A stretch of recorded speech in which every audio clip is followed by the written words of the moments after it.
안녕하세요. 와, 올해 정말 그 주가 흐름이 롤러코스터 같았던 회사가 하나 있어요. 아, 네. 어떤 회사인가요? 연초 대비해서 무려 300% 넘게 폭등했다가 최근 몇 달 사이에는 고점 대비 40% 이상 그냥 뚝 떨어졌습니다. 300% 올랐다가 40% 하락이요? 엄청나네요. 네, 바로 선구매 후 결제, 우리가 흔히 BNPL 서비스라고 부르죠. 그걸 제공하는 시줄이라는 회사 이야기입니다. 아, 세즈 들어봤습니다. BNPL 요즘 워낙 핫하니까요. 그렇죠. 이 정말 드라마틱한 주가 변동 뒤에는 과연 어떤 이야기가 숨어 있을까요? 그래서 오늘 저희가 이 시즐이라는 회사를 둘러싼 여러 측면들을 한번 좀 깊이 파고 들어보려고 합니다. 네, 좋습니다. 최근에 이 급락이 과연 이게 매력적인 진입 기회가 될 수 있을지, 아니면 혹시 우리가 놓치고 있는 어떤 위험 신호가 있는 건지 그 속내를 좀 자세히 들여다보는 시간을 갖겠습니다. 당신이 이 회사의 잠재력과 위험 요인을 좀 균형 있게 파악하시는데 도움이 되기를 바랍니다. 네, 저도 기대됩니다. 자, 그럼 어디서부터 시작해 볼까요? 역시 가장 최근 상황부터 봐야겠죠. 실적 발표, 그리고 그 이후의 주가 흐름, 이거부터 짚어봐야 할 것 같아요. 네, 그게 순서일 것 같습니다. 이게 정말 변동성이 컸어요. 올해 1월에 보면 한 45달러, 그 수준에서 시작했던 주가가 7월 초에는 180달러를 훌쩍 넘겼어요. 정말 파죽지세였죠. 와, 4배 가까이 오른 거네요. 그렇죠. 그런데 8월 7일 2분기 실적에 딱 발표됐는데 바로 다음 날 주가가 무려 34%나 폭락했습니다. 하루 만에요? 34%? 네, 그리고 이제 10월 8일 종가 기준으로 보니까 실적 발표 직전 가격하고 비교하면 여전히 41%나 낮은 수준에 머물러 있더라고요. 아니 도대체 2분기 실적에 무슨 일이 있었던 걸까요? 네, 그 폭락은 정말 인상적이었습니다. 뭐 표면적으로만 보면 투자자들이 2분기 실적에 크게 실망해서 주식을 그냥 막 내던진 것처럼 보이죠. 그렇죠. 보통 그렇게 해석하죠. 근데 여기서 정말 흥미로운 지점이 뭐냐면요. 실제 발표된 내용을 좀 자세히 뜯어보면 그렇게까지 나쁘진 않았다는 거예요. 오히려 화사가 여전히 굉장히 강력하게 성장하고 있다는 증거들이 꽤 많습니다. 성장하고 있는데 폭락했다고요? 네. 예를 들어서 전년 동기 대비 매출은 무려 76%나 증가했습니다. 76%요. 전년 동기 대비. 와. 근데 주가는 34% 폭락했다고요. 그건 좀 이해하기가 어려운데요. 네, 그렇죠. 그냥 단순히 투자자들 기대치가 너무 높았던 걸까요? 아니면 뭐 매출 성장 말고 다른 부분에서 문제가 있었던 건가요? 예를 들면 뭐 수익성이라든지 아니면 사용자 증가세가 좀 둔화됐다든지. 정확한 지적이십니다. 그 투자자들 기대치가 정말 하늘을 찔렀던 거 그건 분명해 보입니다. 연초부터 워낙 가파르게 올랐으니까요. 네, 그렇죠. 하지만 뭐 수익성이나 사용자 증가세 측면에서도 사실 긍정적인 신호들이 있었어요. 물론 뭐 세부적인 비용 항목이라든지 아니면 사용자당 수익 같은 어떤 지표에서 투자자들이 기대했던 수준에 좀 못 미친 부분이 있었을 수는 있습니다. 그럴 수 있겠네요. 하지만 더 중요한 건 이 76% 성장이 뭘 의미하느냐는 거죠. 이 숫자는 세즐이 이 치열한 BNPL 시절에서 경쟁사들을 제치고 계속해서 시장 점유율을 늘려가고 있다는 아주 강력한 증거가 될 수 있거든요. 단순히 시장 전체가 커져서 얻은 성장이 아니라 경쟁자의 파이를 직접 뺏어오고 있다는 거죠. 아하. 그러니까 단순히 실적 발표 숫자 자체보다는 그 숫자에 대한 시장의 기대치 관리 실패? 뭐 그런 거랑 어쩌면 단기적인 지표 확과 가능성에 대한 우려, 이런 게 좀 복합적으로 작용해서 그런 급락이 나왔을 수 있다. 뭐 이런 말씀이시네요. 네, 그럴 가능성이 높습니다. 하지만 근본적인 성장 동력, 그러니까 시장 점유율 확대는 계속되고 있다. 이 점은 확실히 주목할 만하네요. 네, 맞습니다. 그렇다면 자연스럽게 다음 질문으로 넘어가게 되는데요. 다른 경쟁사들이랑 비교했을 땐 어떨까요? 이 BNPL 시장도 정말 경쟁 치열하잖아요. Affirm, 페이팔, 블럭, 스퀘어 같은 정말 쟁쟁한 회사들이 많은데 네, 그렇죠. 정말 큰 회사들이 많죠. 이들과 비교해서 세즐의 성장세나 수익성은 어느 정도 수준인가요? 아주 중요한 질문입니다. 경쟁 환경 속에서 세즐의 위치를 파악하는 게 핵심이죠.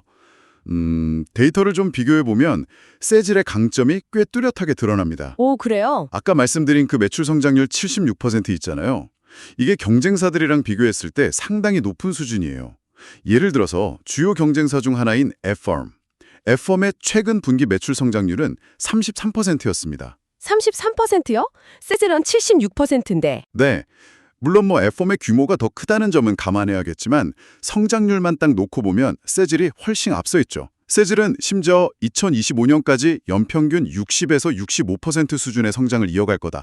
이렇게 자체적으로 전망하고 있습니다. 와, 60에서 65% 선성장만미요? 이야, 정말 공격적인 목표인데요. 그럼 고객 확보 측면은 어떤가요? 결국 매출 성장이 이용자 증가에서 오는 경우가 많으니까요. 네, 고객 증가율 역시 인상적입니다. 세젤은 가장 최근 분기예요.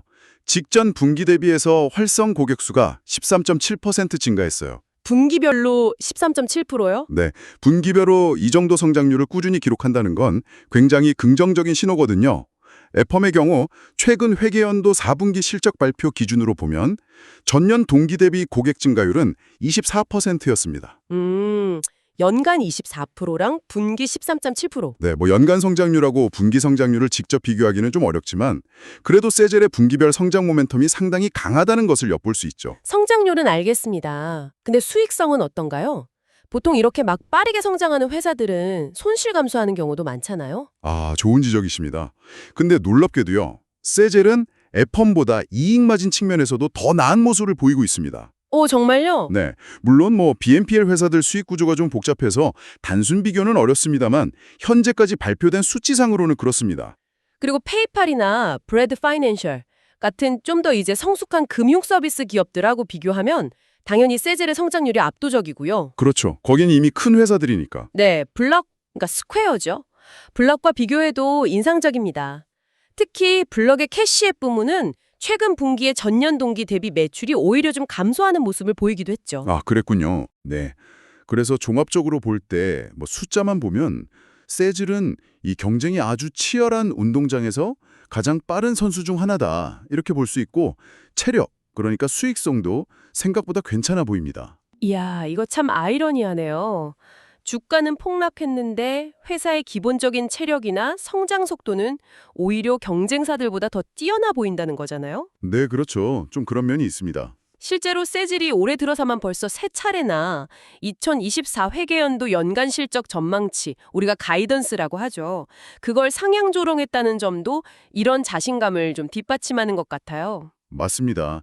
회사가 스스로 우리 예상보다 더 잘하고 있다고 계속 신호를 보내고 있는 셈이죠. 그러니까요. 자, 성장세는 확실히 인상적입니다. 근데 아무리 성장성이 좋아도 가격이 너무 비싸면 매력이 좀 떨어지잖아요. 그렇죠. 가격이 중요하죠. 지금 이렇게 주가가 40%나 하락한 상태인데 과연 이게 싸다라고 말할 수 있을까요? 밸류에이션 측면에서는 어떻게 평가할 수 있을지 궁금합니다. 여기가 정말 흥미로운 지점일 것 같은데요. 맞습니다. 밸류에이션 분석이 현재 세즐의 투자 매력도를 판단하는데 아주 핵심적인 역할을 할 겁니다. 가장 일반적으로 사용되는 지표 중 하나죠. 주가 수익 비율, PE. 이걸 한번 살펴보죠. 네, PE. PE는 현재 주가가 회사의 주당 순이익 대비 몇 배에 거래되고 있는지를 보여주는 지표잖아요. 보통 이게 높을수록 고평가, 낮을수록 저평가되었다 이렇게 해석하는 경향이 있고요. 세즐의 경우 지난 12개월 실적을 기준으로 계산하는 후행 주가 수익 비율, 트레일링 PE라고 하죠. 이게 현재 약 29배 수준입니다. 29배. 그 숫자만으로는 감이 잘 안 오는데요. 다른 회사들이랑 비교하면 어느 정도 수준인가요? 바로 그 비교가 중요합니다. 아까 성장률 측면에서 주요 경쟁사로 언급했던 어펌 기억하시죠? 네, Affirm. P가 엄청 높을 것 같은데요. 어펌의 후행 PE가 얼마일 것 같으세요? 글쎄요, 한 100배? 200배? 놀랍게도 무려 598배에 달합니다. 네, 598배요? 잠깐만요. 제가 잘못 들은 거 아니죠? 598배? 네, 598배입니다. 와, 세즐은 29배인데 어펌은 598배. 20배가 넘는 차이인데요. 아니, 성장률 차이가 그렇게까지 크진 않았던 것 같은데 밸류에이션 차이는 정말 엄청하네요. 네, 그렇습니다. 물론 여기에는 여러 가지 이유가 있을 수 있습니다. 시장이 어펌의 미래 성장성에 훨씬 더 큰 기대를 걸고 있다거나 아니면 사업 모델의 차이 혹은 그냥 단순히 시장의 과열 반응일 수도 있고요. 어쨌든 현재 시점에서 PE만 딱 놓고 보면 세즐이 어펌에 비해서 현저히 저평가되어 있다고 볼 수 있는 여지가 아주 크죠. 와, 다른 경쟁사들하고 비교해도 흥미롭습니다. 페이팔의 후행 PE는 약 15배 정도 되고요.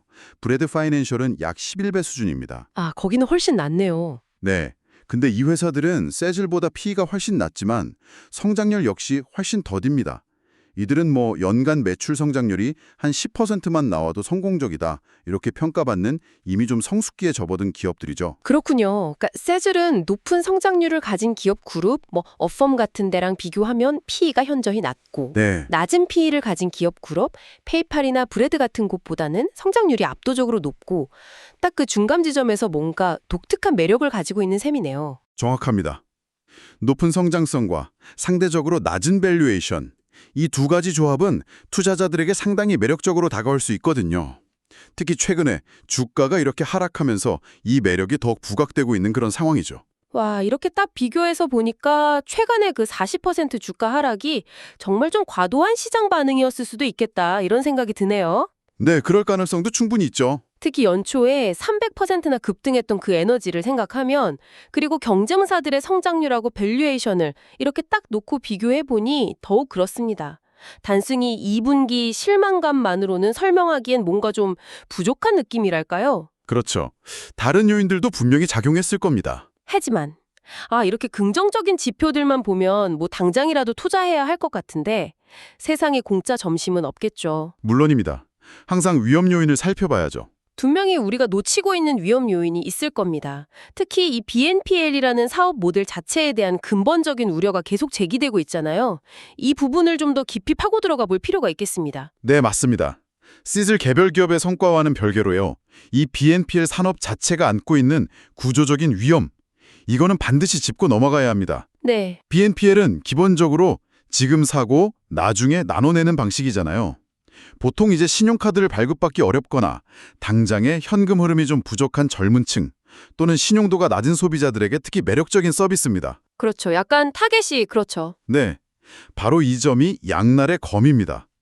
재정적으로 좀 취약할 수 있는 소비자들에게 의존하는 사업 모델이다. 이 태생적인 위험을 안고 있는 거죠. 소비자들이 돈을 제때 갚지 못할 위험이 항상 존재한다 이 말씀이시죠? 그렇습니다. 물론 뭐 그랜드비유 리서치와 같은 시장 조사 기관에서는 BNPL 시장이 2033년까지 연평균 27%씩 성장할 거다 이런 장밋빛 전망을 내놓기도 합니다. 와, 27% 성장 엄청나네요. 네. 만약 이 모델이 지속 가능하기만 하다면 엄청난 성장 기회가 있는 건 분명합니다. 세즐에게도 큰 기회가 될 수 있죠. 하지만 만약이라는 가정이 중요합니다. 그렇죠. 만약이라는 거죠. 우려를 뒷받침하는 구체적인 데이터 같은 것도 좀 있지 않나요? 네, 있습니다. 지난 4월에 랜딩트리에서 실시한 설문조사 결과가 상당히 좀 충격적인데요. 어떤 내용인가요? BNPL 서비스를 이용하는 미국 성인 10명 중 4명, 그러니까 40%죠. 40%가 최소 한 번 이상 결제일을 놓친 경험이 있다 이렇게 답했습니다. 10명 중 4명이요? 40%? 와. 네. 근데 이게 바로 전년도 조사 결과인 33%보다 더 높아진 수치예요. 연체율이 증가하고 있다는 명확한 신호죠. 이야, 40%나 연체 경험이 있다니 정말 높은 비율인데요. 이게 시사하는 바가 클 것 같습니다. 그렇습니다. 단순히 연체율이 높다는 사실 자체보다 더 우려스러운 점은요. 사람들이 BNPL을 어떤 상품에 사용하고 있는가 하는 점입니다. 어떤 상품이에요? 뭐 고가의 내구재나 사치품뿐만 아니라 이제는 테이크아웃 음식이나 식료품 같은 아주 일상적인 심지어 필수적인 소비에도 BNPL을 사용하는 경우가 늘어나고 있다는 보고들이 있어요. 테이크아웃 음식이요? 식료품? 그걸 할부로 산다고요? 네, 그건 좀 심각하게 들리는데요. 네, 그렇죠. 당장 먹고 소비하는 것에까지 후불 결제 서비스를 이용한다는 건 그만큼 가계 재정 상태가 넉넉하지 않다는 어떤 방증일 수 있거든요. 이런 상황에서 만약 경기 침체가 오거나 아니면 뭐 실업률이 증가하는 등 거시경제 상황이 악화된다면 어떻게 될까요? 지금보다 훨씬 더 많은 소비자들이 채무불이행 상태에 빠질 수 있습니다. 그렇죠. 연쇄적으로 문제가 생기겠네요. 네, 이건 곧바로 BNPL 기업들의 대손 비용 증가와 수익성 악화로 이어질 수밖에 없습니다. 여기서 이제 근본적인 질문이 제기되는 겁니다. 과연 이 BNPL 모델은 지속 가능한가? 특히 어려운 경제 시기에도 살아남을 수 있는 모델인가 하는 질문이죠. 이것이 세즐을 포함한 모든 BNPL 기업이 직면한 가장 큰 불확실성이라고 할 수 있습니다. 그러니까 아무리 세즐이 뭐 경쟁사들보다 잘 나가고 시장 점유율 뺏어오고 밸류에이션 매력적이다 이렇게 얘기를 해도 이 BNPL이라는 배 자체가 흔들리거나 침몰하기 시작하면 그 안에 타고 있는 세즐 역시 자유로울 수 없다 뭐 이런 얘기네요. 네, 그렇습니다. 개별 기업의 노력만으로는 해결하기 어려운 어떤 시스템적인 위험이 존재한다. 네, 바로 그 점입니다. 자, 오늘 세즈를 둘러싼 여러 이야기들을 나눠봤습니다. 정리를 좀 해보면 한편에서는 주가 급락에도 불구하고 강력한 매출 성장세, 꾸준한 시장 점유율 확대, 그리고 경쟁사 대비 눈에 띄게 매력적인 밸류에이션이라는 긍정적인 측면들이 분명히 있습니다. 네, 그렇죠. 세즐 경영진의 가이던스 상향 조정 역시 그런 자신감을 보여주는 것 같고요. 맞아요. 하지만 다른 한편에서는 이 BNPL 산업 자체의 지속 가능성에 대한 근본적인 물음표가 존재합니다. 네, 특히 재정적으로 좀 취약할 수 있는 고객층에 대한 의존도, 그리고 최근 나타나는 연체율 증가나 필수재 소비에 대한 BNPL 사용 증가, 이런 것들은 분명한 위험 신호죠. 세즐의 장기적인 성공은 결국 이 BNPL이라는 사업 모델 자체가 얼마나 건전하게 유리될 수 있느냐에 달려있다고 볼 수 있습니다. 이것이 핵심적인 딜레마인 것 같습니다. 정말 흥미로운 지점입니다.